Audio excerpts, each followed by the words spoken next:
In 2010, Jason West and Vince Zampella, co-founders of Infinity Ward and co-creators of Call of Duty, formed a new independent studio, Respawn Entertainment. 4 years later, Respawn released Titanfall, a fast-paced multiplayer shooter with great emphasis on momentum and vertical mobility.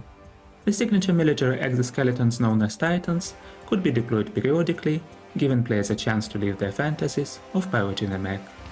In October 2016, Respawn released Titanfall 2, an evolution of the first game's multiplayer with fully fledged single-player campaign. The sequel wasn't the biggest commercial success, but it has resonated with many critics and players, and to this day has active and passionate fans. As Respawn was wrapping up their work on Titanfall 2, two designers started prototyping a new game mode called Survival. In this mode, 24 players would form squads of 3 by entering one of 8 door ports, then get deployed on a very big map to fight other squads to be the last man standing. Internal playtests show great potential, and Survival's development team had quickly grown to over 20 people. For several months, the team was trying to fit Titans and wall running into this battle royale experience, but in the end decided that these signature features make gameplay too unpredictable and have to be cut. Realizing that they're building something fundamentally different from Titanfall, the team started experimenting with character abilities and respawning mechanic. Internal playtests quickly turned into passionate competitions, with women being dragged on kitchen showboard. It was clear that the studio had something special on their hands, and what started as a side experiment had evolved into an all-hands-on-deck project.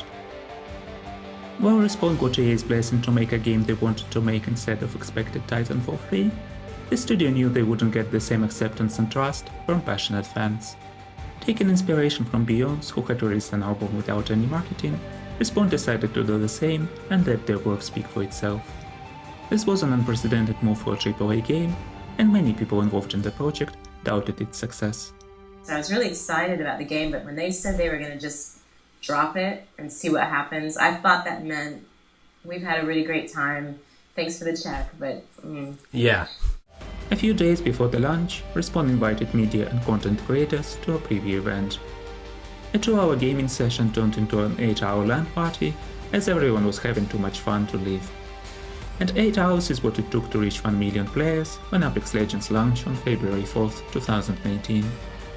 3 days later, the game had 10 million players, and by the end of the month, Apex Legends had passed 50 million mark. This was a triumphant success of creative vision and Respawn's willingness to try something no one has done before.